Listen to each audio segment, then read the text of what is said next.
نامزد کیا ہے. تو اسی طرح سے یہ جو نامینیٹر ہیں ادھر عمران خان صاحب کے لیے, ان کا ایک اناؤنسمنٹ ضرور سامنے آ چکا ہے, اور پاکستان ورلڈ الائنس کی طرف سے یہ ایک ویڈیو بنائی گئی ہے جس میں یہ بتایا گیا کہ نارویجین پارٹی سے تعلق رکھنے والے جو ہیں, جو کہ اس کے یعنی پاکستان ورلڈ الائنس کے بھی ممبرز ہیں, انہوں نے عمران خان صاحب کی جمہوریت کے لیے خدمات, قانون کی حکمرانی کے لیے اور پھر خاص طور پر امن کے لیے جو ان کی خدمات ہیں اس کے جو ہے اعتراف میں عمران خان صاحب کو نامزد کیا ہے ورلڈ نوبیل پرائز کے لیے. اور اس سلسلے میں آپ کو یاد ہوگا کہ یہ مجھے یاد آ رہا ہے کہ چند ہفتوں پہلے ڈاکٹر شہباز گل صاحب بھی ان سے ملے تھے. یہ جو بیسکلی پارٹی ہے ناروے کی, اس کا نام ہے پارٹیاٹ سینٹرم. اب اس کو پتہ نہیں وہ اپنی لینگویج میں کیسے پروناؤنس کرتے ہیں, لیکن اس پارٹی کے جو لوگ ہیں ان سے ڈاکٹر شہباز گل صاحب کی بھی کچھ عرصہ پہلے ملاقات ہوئی تھی. تو بظاہر ایسا لگتا ہے کہ کچھ ان کے درمیان اس سلسلے میں بات چیت ہوئی ہو سکتی ہے. اور اس کے بعد انہی شخصیات کی طرف سے آج یہ ویڈیو میں باقاعدہ اناؤنسمنٹ بھی کی گئی ہے. کچھ لوگ یہ کہہ رہے ہیں کہ ابھی یہ کنفرم لسٹ نہیں ہے اور ہو سکتا ہے کہ اس میں کوئی رد و بدل بھی کی جائے, اور فائنل لسٹ میں ضروری نہیں ہے کہ یہ نام شامل ہوں. بالکل یہ ممکن ہے, ہو سکتا ہے, کیونکہ جب تک آفیشیل اس کی کوئی اناؤنسمنٹ نہیں آتی تو آپ کچھ بھی کہہ سکتے ہیں کہ بھئی آفیشیل جو فائنل لسٹ ہے اس میں کیا ہوتا ہے. لیکن اگین اگر یہ نامزدگی ہوئی بھی ہے تو یہ کوئی اتنی حیرانی کی بات نہیں ہے. کون سا کوئی پہلی دفعہ ہوئی ہے, اس سے پہلے بھی وہ نامزد ہو چکے ہیں, تو اس کا مطلب ہے کہ وہ اس کیٹیگری میں فال تو کر رہے ہیں, اسی وجہ سے ان کی نامزدگی بار بار ہو رہی ہے. باقی ایوارڈ جیتتا ہے کوئی بندہ یا نہیں جیتتا, یہ تو ذرا مشکل بات ہوتی ہے, دور کی بات ہوتی ہے, خاص طور پر جب 350 کے قریب جو ہیں وہ نامینیز ہیں اور اتنے کینڈیڈیٹس ہوں تو ایوارڈ جیتنا خاصا مشکل ہوتا ہے. لیکن یہاں پر اس کی نامزدگی ہی کافی زیادہ اہمیت کی حامل ہے. یہ اگر کنفرمیشن ہوتی ہے, فائنل لسٹ میں بھی عمران خان صاحب کا نام ہوتا ہے, تو یہ بہت بڑی بات ہے. یہ پاکستان کے لیے بھی ایک اعزاز کی بات ہے یقینی طور پر کہ اتنے بڑے انعام کے لیے عمران خان صاحب کا نام جو ہے وہ اس میں شامل کیا جائے, کنسیڈر کیا جائے. اور پھر اس میں جو ایک نیریٹو بلڈنگ ہے اس کے اوپر بڑا اثر پڑتا ہے, کیونکہ پھر اس سے پتہ یہ چلتا ہے کہ دنیا تو ان کی خدمات کو کسی اور طرح سے دیکھ رہی ہے. دنیا تو یہ دیکھ رہی ہے کہ ایک شخص جیل میں بیٹھا ہے, وہ پرامن جد و جہد کر رہا ہے, وہ اپنے ملک میں رول آف لاء کے لیے جد و جہد کر رہا ہے, وہ اپنے ملک میں جمہوریت کی بحالی کے لیے جد و جہد کر رہا ہے, وہ اپنے ملک میں قانون کی حکمرانی کے لیے جد و جہد کر رہا ہے, بنیادی انسانی حقوق کے لیے جد و جہد کر رہا ہے, اور اس کے لیے اس کی جو سٹرگل ہے وہ بڑی طویل ہو چکی ہے. اور ویسے تو تھرو آؤٹ ظاہر ہے وہ ایک پولیٹیکل پارٹی کے ہیڈ ہیں اور مسلسل وہ ان چیزوں کے لیے کام کر رہے ہیں, لیکن خاص طور پر پچھلے 2.5-3 سال میں جس طریقے سے عمران خان صاحب نے ایک قربانی اور سٹرگل کی مثال قائم کی ہے, اس کو تو ہر کوئی ان کا مخالف بھی آج ماننے پہ مجبور ہے. تو عمران خان صاحب کے اوپر قاتلانہ حملہ بھی ہوا, وہ جیل بھی گئے, ان کے اوپر 250 مقدمات بنائے گئے ہیں, ان کی فیملی کے اوپر مقدمات بنائے گئے ہیں, ان کو جس طرح سے بلیک آؤٹ کیا گیا, جس طرح سے یک طرفہ پروپیگنڈا ان کے خلاف کیا گیا, تو یہ سب چیزیں ریکارڈ کا حصہ ہیں. اب پاکستان اس میں کو جس طرح مرضی ریپرزینٹ کرنے کی کوشش کرے, پاکستانی ایلیٹ, حکمران, رجیم جس طرح مرضی اس کو اپنی طرف سے کور کرنے کی کوشش کرتا ہے, لیکن ایسا نہیں ہے کہ دنیا دیکھ نہیں رہی, دنیا کو نظر تو آ رہا ہے. اب ہر ایک کے اپنے مفاد ہوتے ہیں, کون کتنا اس کے اوپر بات کرتا ہے وہ ایک الگ کہانی ہے, لیکن ایسا تو نہیں ہے کہ آپ نے ساری دنیا کو بے وقوف بنایا ہوا ہے اور کسی کو پتہ نہیں ہے. تو یہ ساری چیزیں جو ہیں وہ سب کو نظر بھی آتی ہیں, اور یہ سب چیزیں جو ان کی تاریخ کی جد و جہد ہے یہ تاریخ میں رقم ہو رہی ہے. تو ایسا نہیں ہے کہ آپ دھول جھونک سکتے ہیں لوگوں کے دلوں میں یا ان کی آنکھوں میں, یا آپ چند دنوں کے لیے میڈیا کے اوپر کوئی نیریٹو بنانے کی کوشش ضرور کر سکتے ہیں, لیکن اس سے حقیقت چھپتی نہیں ہے. تو جو ان کی سٹرگل ہے وہ ہے, اور اس کو ہر کوئی اکنالج بھی کر رہا ہے. تو اگر یہ نامزدگی فائنل لسٹ میں بھی اسی طرح سے آتی ہے, ممکن ہے ان کا نام کنسیڈر بھی کیا جائے, تو یہ ایک بہت بڑی خبر ہوگی, اور میرا خیال ہے کہ دنیا میں اس کو ایک بہت پذیرائی ملے گی. لیکن یہ یقیناً آج پاکستان تحریک انصاف کے جو ووٹر سپورٹرز ہیں اور جو ان کے لوگ ہیں اس کو بہت سیلیبریٹ بھی کر رہے ہیں, بہت خوشی سے اس کو پھیلا بھی رہے ہیں, اور ایک اطمینان کا باعث ہے ان کے لیے یہ خبر کہ عمران خان صاحب کی جو جدوجہد ہے اس کو ورلڈ وائڈ جو ہے اکنالج اگر کیا جا رہا ہے. تو یہ ہے جی آج کی بڑی امپورٹنٹ خبر. اس سے آگے بڑھتے ہوئے ادھر حکومت کیا سوچ رہی ہے؟ حکومت یہ سوچ رہی ہے کہ ہم اپنا نیریٹو لے کر آئیں, اور ہم پوری طرح سے کوشش کریں گے کہ جناب ہم عمران خان کا مقابلہ کریں نیریٹو بلڈنگ میں بھی. تو اس سلسلے میں آج وزیر اعظم ہاؤس میں ایک اہم میٹنگ ہوئی ہے جس میں بہت سے فیصلے کیے گئے ہیں. ویسے تو ایک تو یہ بھی طے کیا گیا ہے کہ جو قانون نافذ کرنے والے ادارے ہیں ان کو مزید بااختیار کیا جائے گا، مزید ان کو اختیارات دیے جائیں گے اور اس سلسلے میں قانون سازی بھی کی جائے گی۔ اس کے لیے انہوں نے قومی اسمبلی اور سینٹ کا اجلاس بھی طلب کیا ہے اور اس میں خاص قسم کے قوانین بنائے جائیں گے جس کا مقصد یہ ہوگا جو قانون نافذ کرنے والے ادارے ہیں ان کو مزید پاورز دی جائیں۔ ویسے مجھے سمجھ نہیں آ رہا کہ اور کتنی پاورز ان کو چاہیے، مطلب سارا کچھ تو ان کے ہاتھ میں ہے، اس کے باوجود بھی ان کو مزید پاورز چاہیے۔ اور پھر دوسری بات یہ کہ اگر پاورز آپ کے ہاتھ نہیں بھی ہیں اگر لیگلی، تو آپ کو کیا پرواہ ہے بھائی؟ ہمارے ملک میں ویسے بھی کون سا کوئی قانون کے مطابق ہی ہر کوئی چل رہا ہے، ابھی بھی دن دہاڑے لوگ اٹھائے جا رہے ہیں، پاورز تو ہیں لیکن کوئی پوچھنے والا ہے کہ جی آپ کو کس نے کس قانون کے تحت اٹھایا ہے اور کس قانون کے تحت آپ کو واپس چھوڑا بھی جا رہا ہے؟ تو جو جس کا دل کر رہا ہے وہ تو کر رہا ہے۔ تو یہ حیرت کی بات ہے کہ اس کے لیے کوئی قانون سازی ریکوائرڈ ہو گئی ہے، کیونکہ بظاہر تو کسی قانون کی ضرورت نہیں ہے پاکستان میں۔ اب تو جس کا جو دل کرتا ہے وہ کرتا پھر رہا ہے، جو طاقتور ہے وہی اپنی مرضی سے ہانک رہا ہے سب کو۔ تو یہ ایک کوئی ایسی میرے لیے تو حیرت کی بات ہے اگر کوئی قانون سازی کی طرف سوچ رہا ہے۔ بہرحال اس کے علاوہ یہ طے کیا گیا جناب کہ جو نیریٹو بلڈنگ ہے اس کے اوپر کیسے کام کرنا ہے۔ تو سوچا یہ گیا ہے کہ جی مزید جو خبریں آ رہی ہیں ذرائع کے توسط سے کہ جی مزید ہم نے ڈرامے بنانے ہیں، فلمیں بنانی ہیں، ترانے لکھنے ہیں، میڈیا پر سوشل میڈیا پر ہم نے پوری طرح سے ایک کیمپین کرنی ہے جو کہ انتشار پسند گروہ ہے اس کو زیر کرنے کے لیے، اس کے منفی پروپیگنڈے کے جواب میں ایک پورا جو ایک پراپر طریقے سے کیمپین چلانی ہے حب الوطنی کی اور ان لوگوں کو ایکسپوز کرنے کی اور جناب ادھر جو ادارے ہیں ان کی قربانیاں لوگوں کو بتانے کی۔ تو اس سلسلے میں جو ہے وہ ایک پورا نیٹ ورک جو ہے اس کو یوز کر کے بنایا جائے گا اور مزید اس کے اوپر ظاہر بجٹنگ بھی کی جائے گی، تو ساری اس سلسلے میں اقدامات اٹھائے جائیں گے۔ اب یہ بھی بڑی دلچسپ بات ہے کہ 2-2.5 سالوں میں اگر آپ کو ابھی بھی یہ سمجھ نہیں آ رہی کہ یہ جو معاملہ نیریٹو والا ہے وہ ان چیزوں سے اب نکل چکا ہے، یہ کوئی کنٹرول نہیں کر پا رہا کہ آپ یہ سمجھیں کہ جی 4 ڈرامے بنا لیں گے، 6 فلمیں بنا لیں گے تو کوئی نیریٹو کنٹرول ہو جائے گا۔ اگر کسی کو اس میں کوئی شک ہے تو میرے خیال سے اس کو یہ بھی حال ہی میں عاطف اسلم صاحب کا جو گانا ریلیز ہوا ہے وہ دیکھ لینا چاہیے کہ وہ حالانکہ وہ گانا میں سمجھتی ہوں کہ اس میں کوئی پرابلم نہیں ہے، وہ بڑا اچھا گانا ہے اور بڑے زبردست پاکستان کے نمبر 1 سنگر نے گایا ہے، لیکن اس کے باوجود بھی اس کو کتنے ویوز ملے ہیں، کتنی پذیرائی ملی ہے، کتنا وہ ہٹ ہوا ہے۔ بلکہ جو اعداد و شمار ہے اس کے مطابق تو یہ کہا جا رہا ہے کہ وہ عاطف اسلم کے کریئر کا سب سے ڈاؤن قسم کا گانا رہا ہے۔ تو حالانکہ وہ اس کی وجہ صرف یہ کہ جس پلیٹ فارم سے بنایا گیا ہے لوگ اس کے ساتھ اس وقت جڑ نہیں پا رہے، تو اس لیے اس سے بنی ہوئی کوئی چیز جو ہے وہ لوگ اس کو ایکسیپٹ کرنے کے لیے تیار نظر نہیں آ رہے۔ اب آپ اسی سلسلے میں آگے بڑھاتے ہوئے مزید گانے بنائیں یا آپ ترانے بنائیں یا ڈرامے بنائیں یا فلمیں بنائیں، بے شک وہ ظاہر ہے پاکستان ٹیلی ویژن کے اوپر آپ چلائیں یا آپ سوشل میڈیا کے اوپر اس کی کریں، لیکن اگین وہی بات ہے کہ چیزیں جب حقائق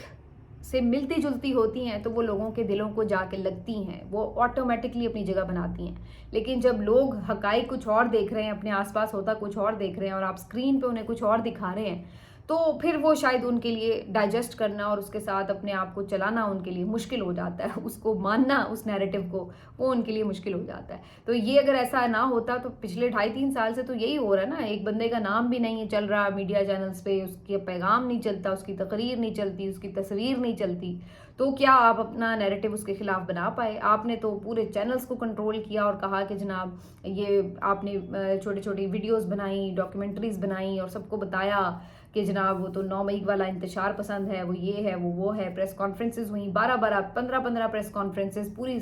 جو سیاسی جماعتیں ہیں اور حکمران ہیں وزیر ہیں روز لے کے بیٹھ جاتے ہیں اور ایک ہی بات بتاتے رہتے ہیں سارا۔ تو کیا ہوا اس سے؟ کیا نیریٹو آپ کا کنٹرول ہوا؟ اس کا نیریٹو کا آپ رزلٹ دیکھنا چاہتے ہیں تو آپ 8 فروری کا الیکشن دیکھ لیں، یہ سب کچھ آپ نے کیا تھا اس سے پہلے، لیکن 8 فروری کے الیکشن میں لوگوں نے بتا دیا کہ وہ کدھر کھڑے ہیں، انہوں نے تو آپ کا نیریٹو نہیں مانا۔ تو یہ جو چیزیں ہیں اب یہ پرانے طریقے ہیں، اس سے اگر آپ یہ سمجھ رہے ہیں کہ وہ دور ہے کہ جی 70s 80s والا کہ جو آپ کہیں گے کہ ہم کنٹرول کر لیں گے نیریٹو، تو وہ اب بات جو ہے وہ دکھائی نہیں دے رہی، لیکن ٹھیک ہے آپ کوشش کر کے دیکھ لیں۔ باقی آج صورتحال کیا ہے؟ صورتحال یہ کہ نظریہ اتنا آگے ہے کہ لوگ اتنے ظلم اور جبر کے دور میں بھی اپنا مائنڈ تبدیل کرتے نظر نہیں آ رہے۔ آج 2 سال کے بعد میاں عباد فاروق کی ایک ویڈیو دیکھی ہے جو کچہری میں وہ کسی پیشی کے موقع پر آئے ہوئے تھے اور وہاں پر وہ تھوڑی سی گفتگو کرنے کا موقع مل گیا، تو وہ ان کی گفتگو بڑی آج وائرل ہوئی ہے تو میاں عباد فاروق بیسکلی عمران خان صاحب کے سابق ایم پی اے تھے، ٹکٹ ہولڈر تھے اس دفعہ بھی، پھر اس کے بعد اس سے پہلے ہی چونکہ الیکشن تو ہوئے نہیں تھے، پھر 9 مئی اور وہ سب کچھ ہوا، اور اس کے بعد انہیں 9 مئی کے مقدمات کے سلسلے میں ملٹری تحویل میں دے دیا گیا، پھر ان کا ملٹری کورٹ میں ٹرائل ہوا اور اس کے بعد انہیں سزا بھی ہوئی، پھر اس کے بعد اب انہیں جیل میں ادھر بھیجا گیا کوٹ لکھپت جیل میں۔ تو اس شخص نے بڑی اذیتیں جھیلی ہیں، اور سب سے زیادہ جو اس کا ایک مشکل دور تھا وہ یہ کہ ان کا چھوٹا بیٹا جو ہے عمار، اس نے جو ہے جس طریقے سے ایک اسٹرگلنگ ٹائم گزارا، اور وہ بچہ اتنا شدید بیمار ہو گیا، اور جو حالات تھے گھر کے، اور ظاہر ہے والد سے بھی اٹیچ تھا، اس سے دور بھی تھا، تو اس سارے پروسیس میں ہوا یہ کہ وہ بچہ شہید ہو گیا، اور اسی طرح یہ ملٹری قید میں تھے، اور اس بچے کو اسی طرح جس طرح یعنی باپ سے دور ہی وہ شہید بھی ہوا، پھر اس کو بیچارے کو بڑی مشکل سے اتنا موقع ملا کہ وہ آ کے اس کو لحد میں اتارتا۔ وہ بڑے دل خراش مناظر تھے، اس دن میری اپنی آنکھوں سے آنسو گرے تھے، اور میں اس بچے کی جو تکلیف ہے وہ محسوس کر رہی تھی، تو وہ جو باپ ہے اس کے دل پہ کیا گزر رہی ہوگی جو ٹھیک سے سوگ بھی اپنے بچے کا نہیں منا سکا۔ لیکن اس کے باوجود بھی 2 سال کے بعد آج جب میں نے اس عباد فاروق کو دیکھا تو آپ حیران ہو جاتے ہیں اس کی گفتگو سن کے، جب وہ یہ کہتے ہیں کہ جناب وہ تو اسی طرح ویسے ہی کھڑے ہیں، اس کی آنکھوں میں وہی چمک ہے، وہی عزم ہے، وہی جذبہ ہے، وہ اپنے لیڈر سے پہلے سے زیادہ کمیٹڈ لگ رہا ہے۔ وہ کہہ رہا ہے مجھے تو اب جا کے اتنی اسٹرگل کے بعد پتہ چلا ہے کہ میرا لیڈر کتنا بڑا عظیم لیڈر ہے، اور میں مطلب شکر ادا کرتا ہوں کہ میرے ساتھ یہ جو ٹائم گزرا ہے، 2 سال میں جیل میں بھی رہا ہوں، تو میں تو بہت کچھ حاصل کر سکا ہوں اس میں۔ اور وہ پھر کہتے ہیں کہ جی میرا لیڈر تو اب دنیا کا ایک سب سے اہم لیڈر بن چکا ہے، تو ہمارا تو جذبہ وہیں پہ کھڑا ہوا ہے۔ اور 9 مئی جو ہے یہ تو اس نے اپنی بات دہرائی، مطلب آپ نے اسے سزا بھی سنا دی، سب کچھ کر لیا، 2 سالوں میں کیا کچھ نہیں کیا ہوگا، کتنی سختی برداشت کی ہوگی، لیکن اس کے باوجود وہ کہتا ہے یہ تو فراڈ ہے سارا، یہ تو کچھ ہے ہی نہیں ہے، جھوٹے مقدمات تھے، اور یہ آپ دیکھیں گے اپنے انجام کو پہنچیں گے۔ تو اس کے چہرے کے اوپر مجھے کوئی ملال، کوئی تعصف، کوئی افسردگی، کوئی آپ کہتے ہیں کہ جی پچھتاوا، کسی قسم کی کوئی ندامت یا کوئی ریگریٹ کچھ نظر نہیں آتا، بلکہ وہ مسکرا رہا تھا۔ اس کا جو دوسرا بیٹا ہے وہ اس کے ساتھ کھیل رہا ہے ادھر ادھر، اور اس کا بھائی اس کے ساتھ بیٹھا ہوا ہے جنہوں نے خود بھی الیکشن لڑا تھا۔ تو یہ سارے مناظر، تو بات یہ کہ وہ نظریہ جس کو آپ دبا رہے ہیں، یا وہ جو سوچ آپ کہہ رہے ہیں کہ نہیں ایگزسٹ کرتی اور لوگ ختم ہو چکی ہے، اور یہ لوگ نہیں مانیں گے اور آپ کا والا نظریہ مان لیں گے، تو جناب وہ تو وہیں پہ اسی طرح ایگزسٹ کر رہا ہے نا، اس میں تو کوئی فرق ہی نہیں آ رہا لوگوں کے۔ اتنے جبر کے بعد بھی کارکن باہر نکلتے ہیں تو وہ کہہ دیتے ہیں جی عمران خان زندہ باد، وہ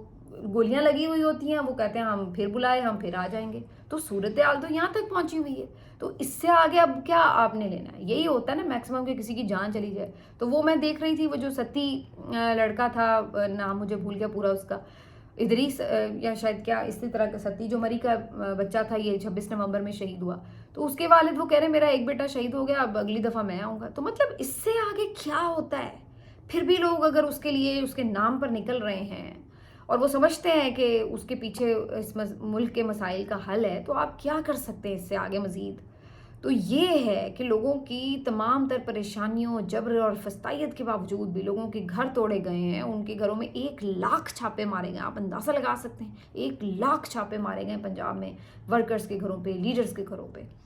اور جو گرفتاریاں ہوئی ہیں وہ میرا خیال ہے بے شمار ہی ہیں، کئی تو 2 دفعہ گرفتار ہوئے ہیں، 3 دفعہ گرفتار ہوئے ہیں۔ تو پہلے 9 مئی پہ ہی 10,000 گرفتار کر لیے تھے، پھر یہ 26 نومبر پہ 5,000 گرفتار کیے، پھر ہر احتجاج کی کال پہ جو گرفتار ہوتے ہیں وہ علیحدہ ہے۔ تو اندازہ لگائیے کہ آپ کتنے کارکن انہوں نے گرفتار کیے اور کتنی مرتبہ کیے ہیں۔ لیکن پھر بھی اس کے باوجود بھی لوگ جو ہیں وہ ابھی الٹا، مزے کی بات یہ ہے کہ پھر بھی جب قیادت ذرا تھوڑی ڈھیلی پڑتی ہے احتجاج کے معاملے میں، تو وہی لوگ جو یہ سارا کچھ سفر کر رہے ہیں وہ زیادہ اس کے اوپر زور دے رہے ہوتے ہیں کہ بھائی کال دو، ہم آنا چاہتے ہیں۔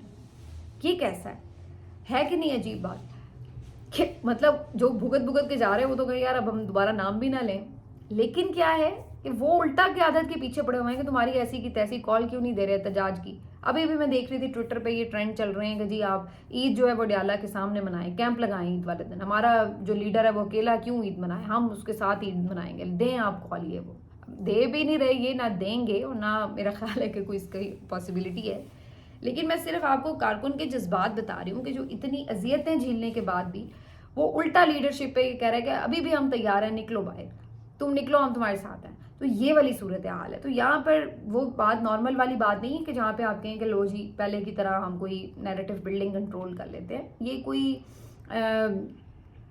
معاملات جو ہیں اب یہ اس سے آگے نکل چکے ہیں اس طرح کی چیزوں سے. بہرحال اختر مینگل صاحب کا لانگ مارچ جی خواتین بلوچ خواتین جو قید ہیں ان کی حقوق کے لیے جاری ہے اور ورڈ سے یہ چلا تھا، اب یہ مستونگ پہنچ چکا ہے. پی ٹی آئی نے وہاں پر جو بلوچستان پی ٹی آئی ہے انہوں نے پوری طرح اس کی حمایت کی ہے، سپورٹ کی ہے. اچھا کارواں ہے، بڑا چل رہا ہے. رکاوٹیں وغیرہ آ رہی ہیں بیچ میں لیکن اختر مینگل صاحب جو ہیں وہ اس کو لے کے چل رہے ہیں. اور باقی جو بلوچستان میں حالات ہیں وہ اسی طرح ہی ہیں، کشیدہ ہے صورتحال. لیکن اب یہ ہے کہ اختر مینگل صاحب کا لانگ مارچ تو چل رہا ہے، اس کے اوپر کوئی کوریج نہیں میڈیا پہ آپ دیکھ رہے. اب دیکھیے وہ اگین وہی بات ہے، یہ وہ بندہ ہے جس کی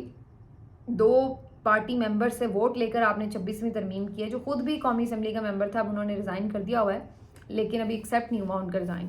تو وہ ایک ایکٹیویٹی کر رہے ہیں تو آپ کیوں اس کو نہیں دکھا رہے؟ بلکہ آپ کو دکھانی چاہیے. آپ یہ بتائیں بلوچستان کے عوام کو کہ دیکھیں بھائی نیشنل میڈیا آپ کے ساتھ ہے اور اگر کوئی آپ کے حقوق کی بات کر رہا ہے تو ہم تو اس کو کوریج بھی دے رہے ہیں، ہم بھی آپ کے حقوق کی بات کر رہے ہیں. تو آپ کو تو انہیں یہ کانفیڈنس میں لینے کی ضرورت ہے. لیکن ادھر صورتحال دیکھیں کہ اس طرح کی چیزوں کا بوائیکاٹ کیا جاتا ہے اور صرف وہ خبریں بتائی جاتی ہیں کہ ہم آ رہے ہیں، اب ڈنڈا اٹھا لیا، اب یہ کر دیں گے، اب وہ کر دیں گے، جس سے تاثر ہی ملتا ہے انہیں ہر وقت کہ ہمارے صوبے کے اوپر ہر وقت جو ہے کوئی آپریشن چلتا رہتا ہے. تو یہ ایک عجیب سی مجھے سمجھ نہیں آتی کہ یہ اس کے پیچھے کیا پالیسی ہے. آخر میں جی یہ خبر آپ کو دے دیں کہ جو وحید مراد صاحب جرنلسٹ تھے ان کو جب گرفتار کیا گیا، ایف آئی اے نے پیش کیا، پھر ان کا ریمانڈ بھی ملا. اس کے بعد ان کا ریمانڈ ختم ہوا ہے تو آج ان کی رہائی ہو چکی ہے. اور جب انہوں نے رہا کرنا ہوتا ہے تو پھر تو کوئی ٹائم ہی نہیں لگاتے نا. مطلب ادھر انہوں نے جوڈیشل کیا، ساتھ ہی ضمانت اپلائی ہوئی، ساتھ ہی ضمانت مل بھی گئی، بلکہ رہائی کر دیا اور 50,000 کے ضمانت کے مچلکے جمع کرانے کا حکم دیا. اس پہ بھی انہوں نے کہا کہ جی یہ زیادہ ہیں، تو پھر 20,000 کے اوپر ہی چھوڑ دیا اور اسی وقت مطلب جیل جانے ہی نہیں دیا، وہیں سے جو ہے وہ سیدھا گھر چلے گئے. تو اچھی بات ہو گئی ان کے لیے، ان کی فیملی کے لیے کہ وہ رہا ہو گئے. کسی کو بھی ناجائز نہیں پکڑا جانا چاہیے. لیکن دوسری طرف فرحان ملک صاحب جو ہیں ان کے لیے ابھی تک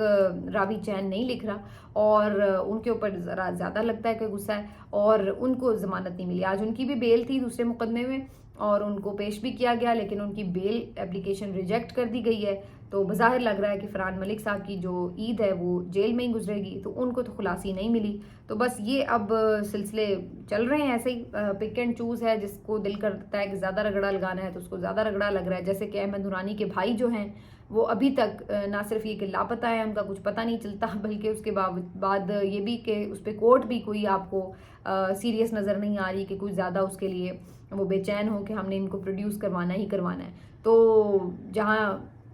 آرڈرز ہوتے ہیں اس طرح کے وہاں پہ ایسے بھی ہم دیکھ رہے ہوتے ہیں معاملات. وہ بیچاری روتی ماں چلی جائے. بلکہ الٹا میں یہ دیکھ رہی تھی کہ سوشل میڈیا پر یہ کہا جا رہا ہے کہ احمد نورانی تم کتنے